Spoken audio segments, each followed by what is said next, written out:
నమస్కారం NS news కి స్వాగతం. నా పేరు ఉషా. ముందుగా ముఖ్యాంశాలు. కాశ్మీర్ పహల్గాంలో జరిగిన ఉగ్రదాడిని ఖండించిన న్యూ లోలాం గ్రామ ప్రజలు.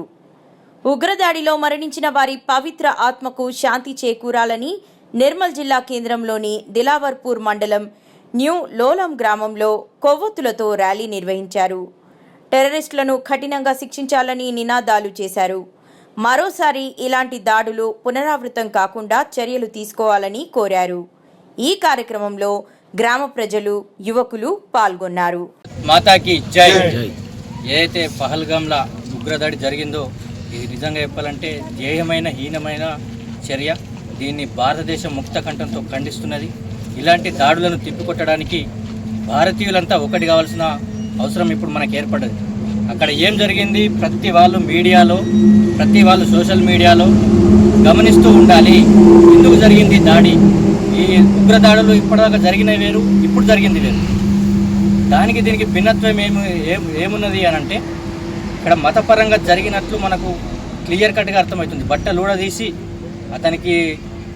ఇతను ఖచ్చితంగా హిందూ అని చెప్పేసి నిర్ధారించుకున్న తర్వాతనే అతన్ని చంపడం జరిగింది. మొత్తం హిందువులను ఒక సైడు, పిల్లగాడు వీడియోలో మాట్లాడుతున్నాడు, హిందువులు ఒక సైడు, ముస్లింలు ఒక సైడు వండ్రి అని చెప్పిన తర్వాత కేవలం హిందువులను టార్గెట్ చేసి చంపి వెళ్ళిపోవడం జరిగింది. దీన్ని బట్టి అర్థం చేసుకోవాల్సింది ఏంటంటే హిందువులు ఏకతాటిపైకి ఎప్పటిదాకైతే రారో ఇలాంటి సావులే సస్తారు. ఎప్పుడైతే హిందువులు మేలుకోరో ఇట్లాంటి గతి పడుతుంది. ఇవాళ మనం ఆనందంగా ఉండొచ్చు, మన కుటుంబంలో లేరు, మన చెల్లెలు లేరు, మన అన్నదమ్ములు లేరు, మనకు సంబంధించిన వాళ్ళు కాదు, మన దేశం వాళ్ళు కాదు అని చెప్పేసి మనకు అనిపించచ్చు. కానీ రేపటి రోజు ఆ రోజు కూడా ఖచ్చితంగా వచ్చి తీరుతుంది. అందుకని హిందువులారా, భారతీయులారా, ముస్లింలారా అందరూ ఏకం కావాల్సినటువంటి సందర్భం. ఈ ఉగ్రదాడితోటి మన గుణపాఠం కావాలి. ఇట్లాంటివి జరగకుండా ప్రతి ఒక్కడు హిందూగా గర్వించి, ఒక భారతీయుడిగా గర్వించి, భారతదేశానికి ఒక సైనికుడిగా పనిచేస్తే ఇట్లాంటి మన ఉగ్రదాడులను మనం ఎదుర్కొంటాం.